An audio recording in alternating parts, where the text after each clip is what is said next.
हाँ, तो मैंने एक कुंडली डाली थी और वो डालने का उद्देश्य, आप सब लोगों ने बहुत अच्छा प्रयास किया, बहुत ही प्रशंसनीय कार्य किया, है ना, बहुत ही अच्छी बात है। पर मेरा उद्देश्य वो कुंडली में डालने का ये नहीं था कि आप उस रोग तक पहुंचो, वहां तो हमने अभी डिस्कस ही नहीं किया। आप लोग पहुंचे हो, ये तो बहुत बढ़िया बात है, ये तो एक सफलता का एक नया आयाम है। लेकिन मेरा कुंडली डालने का आशय ये था, उद्देश्य ये था कि यह देखा जाए कि यह जो कुंडली है क्या रोग बताती है, क्या रोग होगा जातक के, उसकी इंटेंसिटी क्या होगी, उसका प्रभाव क्या होगा, और वह समस्त उस शरीर के किस भाग को प्रभावित करेगा, है ना, वो सब चीजें, वो कफ प्रवृत्ति का रोग होगा कि पित्त प्रवृत्ति का रोग होगा, या वह वात प्रवृत्ति का योग होगा, या तीनों का मिश्रण रहेगा, वह रोग जो है वो क्योरेबल है या इनक्योरेबल है, मतलब वो स्थायी है या वह जल्दी जाने वाला है ना। तो ये सब चीजों का विश्लेषण जो हमने पढ़ा है उसके आधार पर करने की मैं सोचता था कि उन सब पैरामीटर्स को आप लेके और फिर वर्णन करके वर्णन लिखेंगे। मैं चाहता हूं कि किसी भी घटना को कुंडली में उसके परिणाम की स्थिति को जानने का जो हमने पथ तय किया है, वो पथ को हम पूरा पालन करें, उसके बाद निष्कर्ष में पहुंचे। ये निश्चित मानिए कि आप सब लोगों ने वो चीजें स्थापित की है, वो ज्ञान को स्थापित किया है, उसके बाद ही आपने परिणाम लिखने का प्रयास किया है, बहुत ही बढ़िया बात है। कुछ ने उसको बाकायदा राइटिंग में लिखकर भी डाला है, वो भी बहुत अच्छी बात है, ये प्रशंसनीय कार्य है। मैंने जो अब तक बिंदु जिनको लिया है उसके आधार पर आपसे इस कुंडली के बारे में बात करते हैं, इसका हम उस आधार पे विश्लेषण करते हैं, है ना। तो मैं एक बार ये कुंडली ड्रा कर रहा हूं यहाँ पे। आज हम चर्चा सर में वैसे रहेंगे मैंने तो सभी डिस्प्ले लोग में लगाई अनम्यूट रह हुई है। सकते हैं। हाँ, सर मैंने वैसे नहीं वो मेरे डिस्प्ले को पे लगाई हुई है, थोड़ा थोड़ा आपको देखने में कुंडली सुविधा दिख रही रहेगी, होगी। मेरे को देखने में सुविधा रहेगी सर, उसमें थोड़ा वहां ठीक है चश्मा सर। लगाना पड़ेगा। आपने सही ओके सर। बनाया, वैसे आपने सही डाल दी, पर वो मेरे को क्या चश्मा लगाना पड़ेगा। फिर वो ये रिकॉर्डिंग में कर्क लगन की कुंडली है, अच्छा रहेगा। ठीक है ना।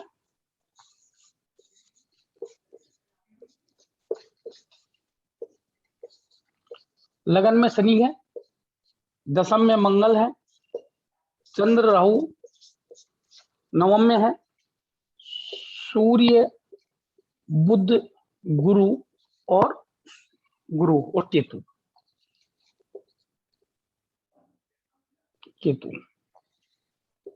और शुक्र चतुर्थ में है ना। ये 4 5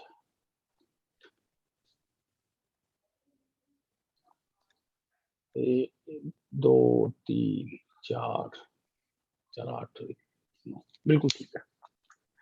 ये कुंडली है, ठीक है ना। आपके सबके पास भी है ये कुंडली। ये कुंडली मान लीजिए जिस जातक की है उसके जन्म के समय आपके पास आई, ये मानिए आप कि जन्म के 2-3 महीने बाद आपके पास आई कि यार इस कुंडली को आप देखिए। तो सबसे पहले आप अपन क्या देखेंगे, सबसे पहले हम बात करेंगे लगन की। यही बात अपनी हुई थी कि सबसे पहले हम किसकी बात करेंगे, लगन की, क्योंकि हम पूरी कुंडली में बात करने जा रहे हैं। तो जो रोग होगा वो भी लगन लग्नेश को होगा। तो रोग प्राप्त करता कौन है या रोग से अपने आप को बचाने वाला कौन है, लग्न और लग्नेश, ठीक है ना। तो सबसे पहले हम किसका विश्लेषण करेंगे, लगन का। जिस भी भाव का विश्लेषण करना होता है उसको हम ले लेते हैं। तो सबसे पहले विश्लेषण करेंगे लगन का, क्योंकि लगन ही रोग ग्रहण करेगी या रोग से प्रतिरोधक क्षमता उत्पन्न करेगी, राइट। मैंने आपको बताया था कि सबसे पहले हम विश्लेषण करेंगे कि वह भाव जिसका हम विश्लेषण कर रहे हैं वह शुभ है या पाप है। वह शुभ है या पाप है। तो आप बताइए, आप सब लोग अनम्यूट रहे, आज हम बात करेंगे, बात करते हुए विश्लेषण करेंगे, है ना। आप बीच में पूछ भी सकते हैं, मैं भी आपसे पूछ सकता हूँ। तो आप ये बताइए। हाँ है जी, शुभ है, वेरी गुड। सर हाँ, शुभतम है, क्योंकि ये लगन है, लगन शुभतम होता है। तो क्या होगा, मैंने बताया था ना, केंद्र त्रिकोण 3 6 11 छिद्र भाव, ये उस तरह से, तो लगन शुभतम भाव है पहला। अब लगन में कौन सी राशि बैठी हुई है? कर्क। हेलो, कर्क राशि बैठी हुई है। कर्क राशि जो है कालपुरुष के कुंडली के चौथे भाव में आती है, चौथे भाव में आती है ना। और कर्क राशि एक शुभ राशि है, शुभ राशि है ना, इसका स्वामी शुभ है, तो ये शुभ राशि है, तो ये भी शुभ राशि है। क्या है? हेलो, आप लोग आज बात करते हुए चलेंगे, बहुत मजा आएगा। तो यह भी एक शुभ राशि है, शुभ भाव में एक शुभ राशि बैठी हुई है, ठीक है। अब हम इस भाव के और बलों के बारे में जो हमने अब तक पढ़े हैं उन पे बात करेंगे। तो हम देखेंगे क्या ये भाव जो है पाप कत्री में है या शुभ कत्री में है। यह भाव जो है, यस, क्यों है, क्यों है? क्योंकि यहाँ पे मंगल है, लगन में शनि बैठे हुए हैं, लेकिन ये जो सूर्य है वो 2 डिग्री के ही है। तो यहां से यहां तक कोई बीच में शुभ ग्रह नहीं है, यहां से यहां तक कोई शुभ ग्रह नहीं है। तो ये एक तरह का पाप मध्य बना, एक तरह का पाप, चाहे वो दूर से बन रहा है, उसका प्रभाव कम है, उसका प्रभाव कम है, लेकिन वो है। तो ये पाप मध्य हो गया, राइट। देखेंगे कि शुभ राशि है वो क्षीण है या फिर वो पूर्ण चंद्रमा। शुभ राशि जो है वो क्षीण चंद्रमा के हिसाब से होगी कि पूर्ण चंद्रमा के हिसाब से होगी? एक मिनट, हाँ अब बताइए क्या बोल रहे हैं सर। शुभ राशि जो है वो चंद्रमा ऐसा है कि क्षीण चंद्रमा है या फिर पूर्ण चंद्रमा? ये नहीं, वो नहीं है उसमें। कर्क राशि शुभ ही है, कर्क राशि शुभ ही है, सात्विक राशि है, सतोगुणी है, ये आप जानते हो, सतोगुणी है और शुभ ही है, और उसका स्वामी भी शुभ ही है, चंद्रमा है तो शुभ है। ये आप बढ़िया बात आप कह रहे हो कि उसका शुभत्व और पापत्व भी देखना चाहिए। तो वो चंद्रमा के शुभत्व पापत्व में देखेंगे हम, वो यहाँ नहीं देखेंगे। यहाँ हम राशि का, ये बात आपने बहुत अच्छी बताई, अगर चंद्रमा भी बलवान है तो और अच्छी हो गई, चंद्रमा कमजोर है तो उसमें थोड़ी क्षीणता आ जाएगी, ये बहुत बढ़िया बात है। ओके, ठीक है, तो पाप मध्य हो गया। अब इस भाव का आपको क्या देखना है, भावादि बल सॉफ्टवेयर में दिया रहता है। इस भाव का अष्टक वर्ग में कितने बिंदु हैं वो आपको देखने हैं। मैं सॉफ्टवेयर में मेरे पास खुला हुआ है तो मैं वो रख देता हूं आपके सामने।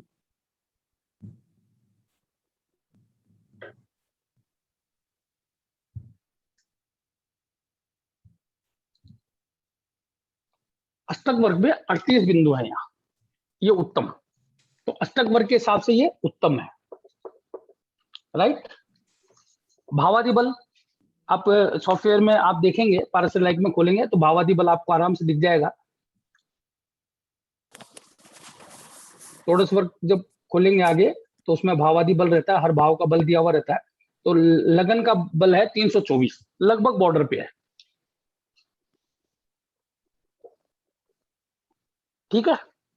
तो हमने देखा कि अष्टक वर्ग में इसकी उत्तम स्थिति है और भावादि बल में भी वो थोड़ी मतलब मध्यम से नीचे की स्थिति है, राइट। तो ये चीजें हमको, तो ये भाव की गणित अगर मैं करता हूं, भाव की अगर मैं कैलकुलेशन करता हूं तो ये भाव क्या कहता है। इसके अलावा और कोई सा पॉइंट बताया था मैंने, कोई बताएगा? इसके अलावा कोई पॉइंट बताए थे मैंने? सब नक्षत्र है। नक्षत्र। हेलो, हाँ बताइए प्लीज, प्लीज गो अहेड। हाँ बताइए, कुछ भाव के बारे में और कुछ बताया था मैंने? तो भाव पे जो दृष्टि आएगी वो नहीं देखेंगे आप? वो, हाँ वो अभी आएंगे। तो पहले हम सिर्फ, अब हाँ भावेश को अब देखेंगे। अब देखेंगे इस भाव में बैठा कौन है। सबसे पहले इस भाव में बैठा कौन है। अगर कोई ग्रह यहाँ बैठा हुआ है, क्योंकि हम भाव का विश्लेषण करने अभी भाव इस पे नहीं गए, अभी सिर्फ भाव की बात हो रही है। तो भाव में बैठे कौन है? शनि। कौन बैठे? हेलो, शनि। और शनि क्या है? शनि क्या है? नैसर्गिक भी पापी है। पापी है। और भावेश के अनुसार भी क्या है? वो 2 मारक स्थानों के स्वामी है, साथ ही वो अष्टमेश भी है। सर हाँ, अपन इस पे लगन की डिग्री भी चेक करेंगे कि कितने संधि पे तो नहीं है कहीं। हाँ, बिल्कुल बिल्कुल बिल्कुल, you are right, very good, बहुत बढ़िया बात, बहुत ही बढ़िया बात की आप। अब लगन की जो डिग्री है वो डिग्री है 29.34। इस लगन की डिग्री कितनी है? 29.34। बहुत बढ़िया, ये पॉइंट अपन से। तो अब ये लगन किस पे आ गया? बिल्कुल बॉर्डर पे, बिल्कुल बॉर्डर पे आ गया है ना, बिल्कुल संधि पे है, तो बिल्कुल बलहीन है। संधि पे जो लगन आता है वो क्या हो जाता है? बिल्कुल बलहीन हो जाता है। अपन ने चर्चा की थी ना, तो लगन क्या है? संधि पर। एक डाउट था हाँ, इसमें। हाँ, तो सर अपने जैसे अष्टक वर्ग में 38 बिंदु गए और इतना जो अपन ने देखा कि शुभ ही था, हाँ, तो हाँ, क्या हाँ, लगन संधि होती है खराब हो जाएगा? हाँ, बिल्कुल बिल्कुल, अभी आते हैं, अभी उसी को कर रहे हैं अपन। हाँ लगन में शनि बैठे हुए। अब शनि देव के वो जो पाप और वो जो 16-17 में पैरामीटर बताए थे उनको अलग से वर्णन करेंगे। पर शनि एक, मैं इतना ही ले रहा हूं कि शनि जो है एक नैसर्गिक पापी ग्रह है, साथ ही 2 पाप स्थानों के स्वामी है, उसमें भी सबसे पापतम स्थान अष्टमेश के स्वामी है, अष्टम के स्वामी है। तो वो होकर लगन में बैठे हुए हैं। अब इस लगन को दृष्टि किस किस की प्राप्त हो रही है? सर ये लग्न प्रस्तोदय राशि का भी तो है। हाँ बिल्कुल बिल्कुल, वो भी करेंगे, बहुत बढ़िया, वेरी गुड। ये बिल्कुल लगन प्रस्तोदय है, बिल्कुल लगन प्रस्तोदय है। तो अब इसका क्या हो गया कि यहाँ पे पाप ग्रह और ज्यादा पापी फल देंगे। लगन प्रस्तोदय हो गया तो प्रस्तोदय में पापी ग्रह और पापी हो जाते हैं, राइट। बहुत बढ़िया शिवाली जी। तो प्रस्तोदय राशि है। अब इस पे जो दृष्टि है, राहुदेव की पंचम दृष्टि है। राहुदेव क्या है? नैसर्गिक पापी ग्रह है, क्योंकि राहुदेव की कोई राशि नहीं है, लेकिन नवम भाव बैठे हैं तो पापत्व तो थोड़ा कम हो गया, लेकिन है तो नैसर्गिक पापी। और दूसरी दृष्टि किसकी है? बिल्कुल। और मंगल किस स्थान को देख रहे हैं? चतुर्थ लग्न को, लगन को देख रहे हैं। लगन में कौन सी राशि है? कर्क राशि, अपनी नीच राशि को देख रहे हैं। जब भी कोई ग्रह अपनी नीच राशि को देखता है उसकी हानि करता है, वो उसका नीच स्थान है, वहां वह अपनी नैसर्गिकता को भूल जाता है, नैसर्गिक शुभत्व नहीं देता है, बल्कि और ज्यादा उसमें पापत्व। तो वह अपने नीच स्थान को देख रहे हैं, और ज्यादा खराब मामला, राइट। तो ये लगन की स्थितियां मोटा मोटी जो अब तक हमने पढ़ी, और किसी ग्रह की दृष्टि है नहीं, बाकी दृष्टियां मैं ले नहीं रहा हूं, है ना। तो ये लगन की मोटा मोटी स्थिति आई। अब ये लगन की स्थिति क्या कहती है? अगर मैं यहाँ पर शुभतम है, श्रेष्ठ बात, शुभ राशि बैठी है, श्रेष्ठ बात, लेकिन दो पैरामीटर में तो ये शुभ आया, पाप मध्य। तीसरा पैरामीटर उत्तम, अच्छा ये अष्टक वर्ग, अष्टक वर्ग सर। हाँ अष्टक वर्ग है ना, ये मैंने 2 जगह लिख दिया। चलो, अष्टक वर्ग उत्तम है, तो ये भी एक स्थिति अच्छी कह सकते हैं आप, है ना। अब आप देखिए कि ये पाप मध्य में है, पहला खराब, जो कि बहुत बड़ा खराब है। भावादि बल मध्यम है, कोई खास नहीं। शनि पापी बैठे हुए हैं, बहुत ज्यादा खराब। और वो शनि बैठे हुए हैं जो प्रबल प्रबल पापत्व को प्राप्त किए हुए हैं। लग्नेश के शत्रु हैं, मतलब कर्क राशि उनकी शत्रु राशि है। किस राशि में बैठे हुए? शत्रु राशि में बैठे हुए। शनि शत्रु राशि में बैठे हुए हैं, तो और ज्यादा उस जिस शत्रु के घर में कोई जाके बैठेगा तो, और वो पापी होकर बैठा है तो और ज्यादा नुकसान करेगा। तो शनिदेव प्रबल कष्टकारी हो गए। शनिदेव क्या हो गए? प्रबल कष्टकारी हो गए यहाँ, है ना। फिर उन शनिदेव को मंगल देव की दृष्टि प्राप्त है, साथ ही लगन में मंगल अपने नीच स्थान को देख रहे हैं, तो अब इन दोनों का प्रभाव इसमें और ज्यादा नेगेटिविटी लाएगा। शनि का बल और कम होगा, यानी पापत्व और बढ़ेगा। मंगल की दृष्टि शनि के बल को कम करेगी, शक्ति को कम करेगी, तो उसका पापत्व और बढ़ेगा। अपन ने पढ़ा था ना कि पापी ग्रह का शुभत्व बढ़ता है, तो सॉरी बल बढ़ता है तो उसका शुभत्व बढ़ता है। पापी ग्रह का अगर बल कम होता है तो उसका पापत्व बढ़ता है, तो शनि और ज्यादा पापी हो गए। फिर मंगल स्वयं अपने नीच को स्थान को देखकर और हानि कर रहे हैं, लेकिन तो मंगल तो अच्छे अच्छे मंगल पे है। हाँ, और दसम दृष्टि आ रही है तो एक दूसरे को दसम दृष्टि। प्रभावित कर रहे हैं। हाँ, अब लेकिन मंगल जो है वो दो शुभ स्थानों के स्वामी है, दो अच्छे स्थानों के स्वामी हैं। तो इन मंगल की दृष्टि जहां पाप शनि को खराब करेगी, चंद्रमा की राशि उनकी नीच राशि जरूर है, वहां उसको हानि तो करेंगे, लेकिन चूंकि उनको इतना शुभत्व प्राप्त है कि वो उस हानि को कम करेंगे। ये थोड़ा सा सर आप हाँ जी सर, इस लग्न के लिए कारक है मंगल। हाँ बिल्कुल बिल्कुल बिल्कुल बिल्कुल जी सर, बिल्कुल बिल्कुल है ना। और वो चंद्रमा की राशि को देख रहे हैं, जहां नीच है तो हम हानि तो करेंगे पर कम करेंगे, क्योंकि वो योगकारी ग्रह की दृष्टि भी प्राय शुभ उत्पन्न करती है ना। योगकारी ग्रह की भी दृष्टि प्राय उत्पन्न करती है। फिर ये लगन संधि पे आ गया परम पापत्व। पृष्ठोदय राशि में पापी ग्रह, अब शनि मंगल पूरा पाप उत्पन्न करेंगे उसके अंदर। पृष्ठोदय राशि है, राहु की दृष्टि, अब शनि का प्रभाव कितने गुना हो गया? 3 गुना। शनिवत राहु, और राहु जिससे संबंध कर लेते हैं उसकी पावर को 3 गुना कर देते हैं, तो अब ये शनि अपना 3 गुना ज्यादा प्रभाव उत्पन्न करेंगे, राइट। और ये तो आप अपन इस हिसाब से देखें तो यह जातक का जन्म होगा, इसमें कोई दो राय नहीं, क्योंकि लगन और इन सब के प्रभाव से जन्म लेगा। लेकिन जब इन पाप ग्रहों का प्रभाव आएगा दशा अंतरदशा गोचर में, इसका ये जो पापत्व है ये इसकी लगन को, यानी कि इसको क्षीण करेगा ही, लगन को क्षीण करेंगे ही, यानी अष्टम से संबंधित प्रभाव उत्पन्न करेंगे ही, सप्तम का मार्कत्व उत्पन्न करेंगे ही। अब शनि चूंकि परम रोगकारी है, मंगल परम योगकारी है, मंगल छठे के कारक भी होते हैं, आपको पता हो तो। शनि अष्टम के कारक भी हैं, स्वामी भी हैं, तो डबल वो हो गए। परम योगकारी राहु की भी दृष्टि है, तो ये रोग देंगे ही, इसमें कोई दो राय नहीं है ना। रोग देंगे ही, और रोग की इंटेंसिटी होगी ही, लेकिन व्यक्ति का जीवन। हाँ जी हाँ सर, एक बात पूछूं ना सर, शनि अपने स्थान को 7वें स्थान को देख भी तो रहे हैं ना सर, तो शनि अपने 7वीं दृष्टि से राशि को देख भी रहे। बिल्कुल, तो मार्केट तो उसका कम कर, इसलिए तो जीवन है वो। तो जो सप्तम भाव का विश्लेषण करेंगे ना, तब अभी अपन लगन की बात कर रहे हैं, तो सप्तम भाव का स्वामी मारक होता है, जहां जाता है उसको मारता है। सप्तम भाव का विश्लेषण करेंगे ना अपन पत्नी का, तब उस पर आएंगे। पर सप्तम भाव का विश्लेषण अभी नहीं कर रहे, अपन लगन का कर रहे हैं।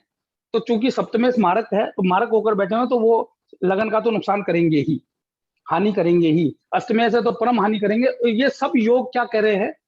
ये सब योग क्या कह रहे हैं कि व्यक्ति का जीवन है पर रोग के साथ, और रोग भी गहरे रोग के साथ। क्या ये कंक्लूजन निकलता है इसका?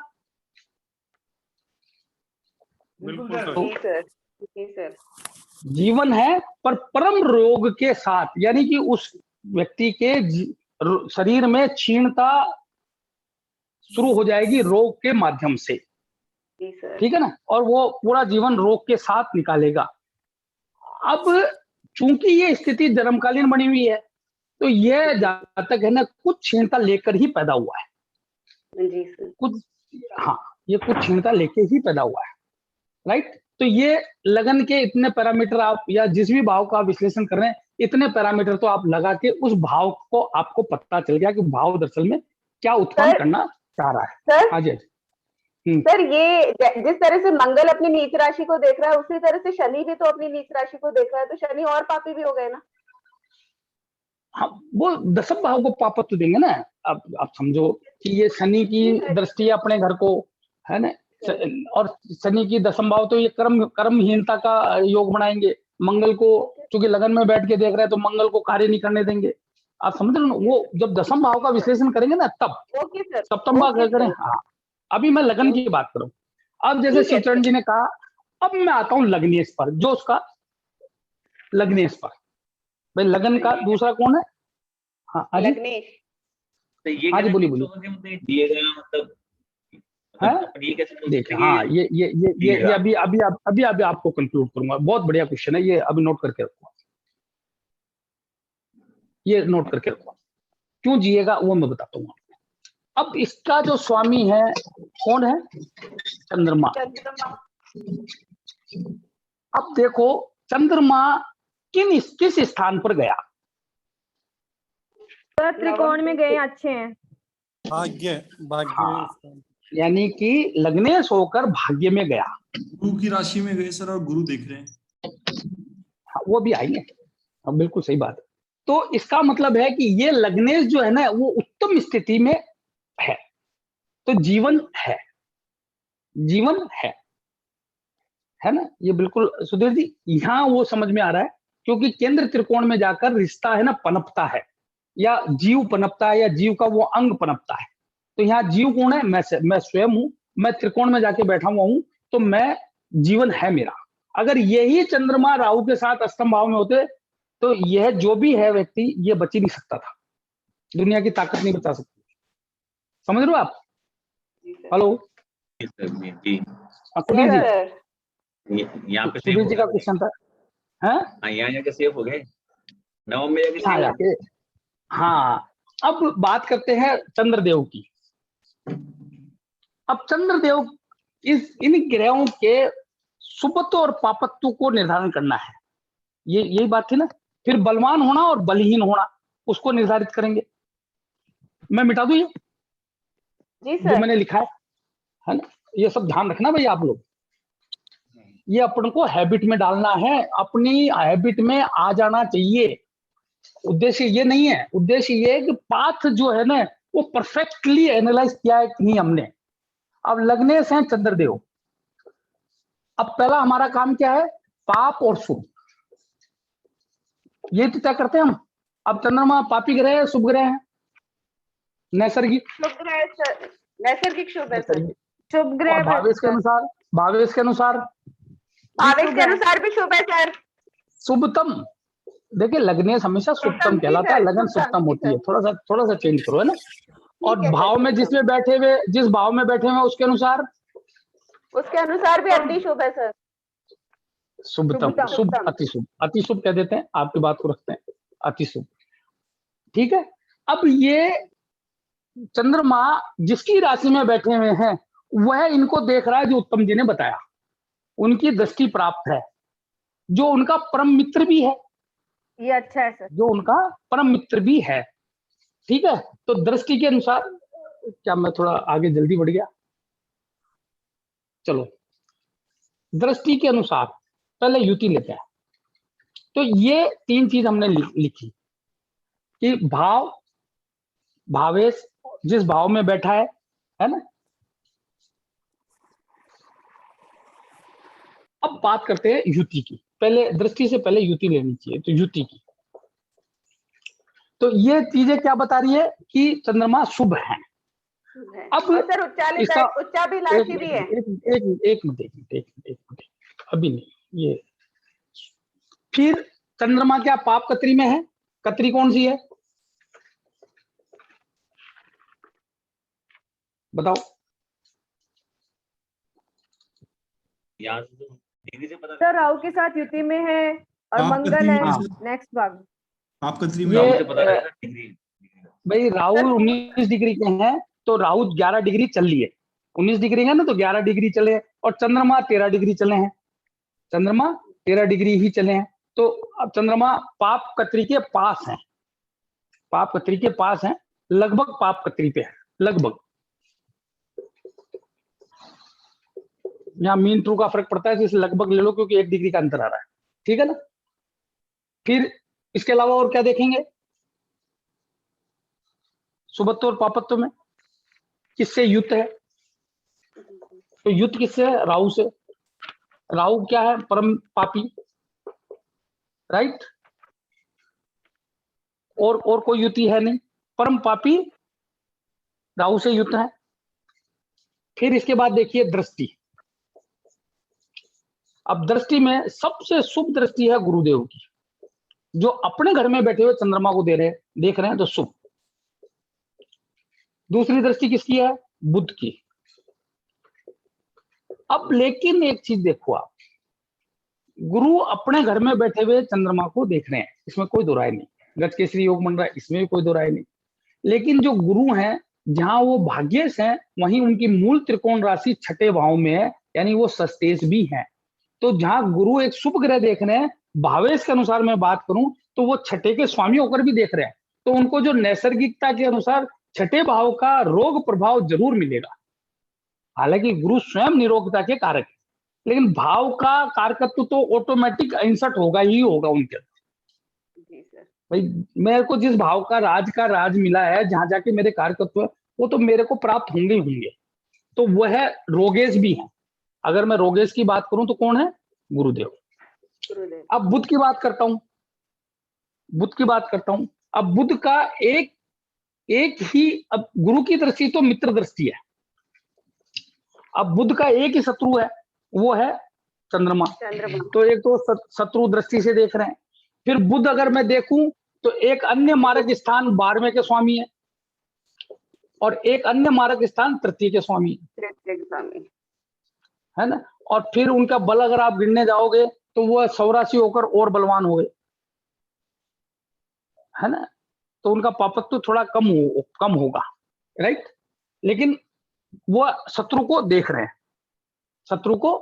हैं, क्या होकर देख रहे हैं? 12वें का स्वामी और तृतीय का, यानी दो मारक स्थानों के स्वामी होकर देख रहे हैं। चूंकि वह 100 राशि उच्च राशि के हैं, इसलिए उनका मार्कत्व कम हो जाएगा।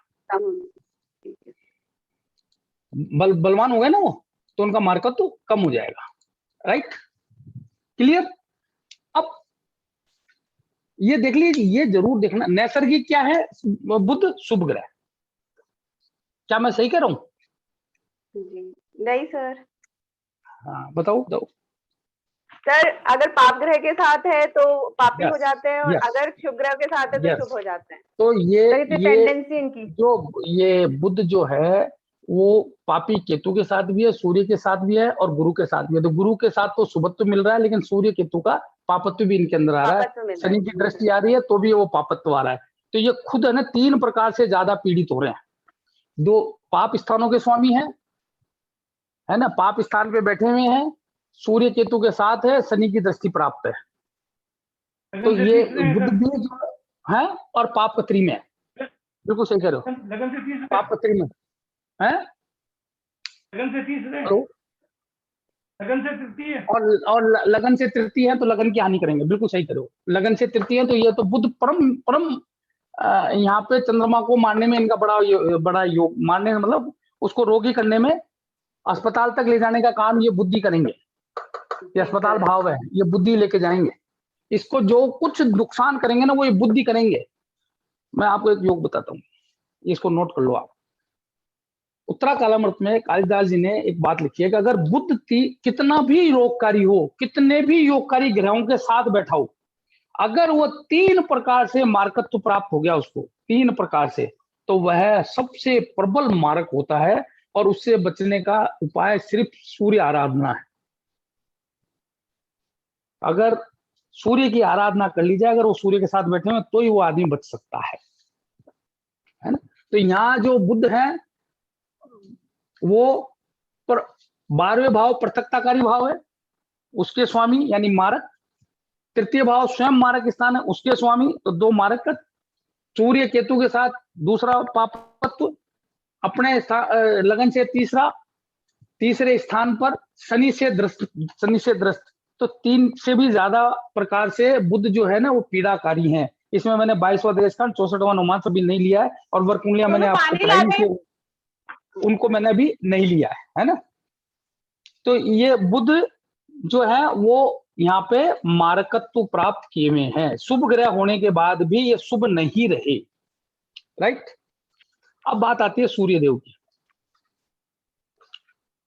सूर्य जो है वो मारक स्थान के स्वामी है, लेकिन चंद्र सूर्य को मारकत्व नहीं प्राप्त है। ऐसा शास्त्र में कहा है कि चंद्रमा और सूर्य को मारक नहीं होते हैं, मारकत्व नहीं दिया गया है, कम होता है, क्योंकि वो खुद ही जीवन है, वो खुद ही जीवन है, वही हमारी आत्मा और हमारा मन है, तो उनको मारकत्व नहीं दिया गया है। लेकिन और तृतीय स्थान पर सूर्य वैसे भी बलवान होते हैं, लेकिन चूंकि वो द्वितीय भाव के स्वामी है, द्वितीय भाव के स्वामी है, तो कहीं कहीं अन्य प्रकार से पीड़ित तो अवश्य करेंगे, मारेंगे नहीं, लेकिन अन्य प्रकार से पीड़ित अवश्य करेंगे, क्योंकि उनको वह राज ऐसा मिला हुआ है, तो उसका प्रभाव कुछ तो देंगे ही। तो ये भी मारक, सूर्य भी बहुत बहुत कम मात्रा में, मतलब पर है तो नेगेटिव, मैं नेगेटिव लिख देता हूं, पॉजिटिव नहीं है।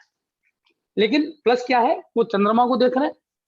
अब एक चीज बताओ, शायद जो विशारद किए होंगे उनको पता होगा, सूर्य चंद्र जब आमने सामने होते हैं तो पूर्णिमा होती है लगभग, है ना? Yes sir. सूर्य चंद्र जब एक दूसरे से केंद्र में होते हैं तो कौन सा योग बनता है,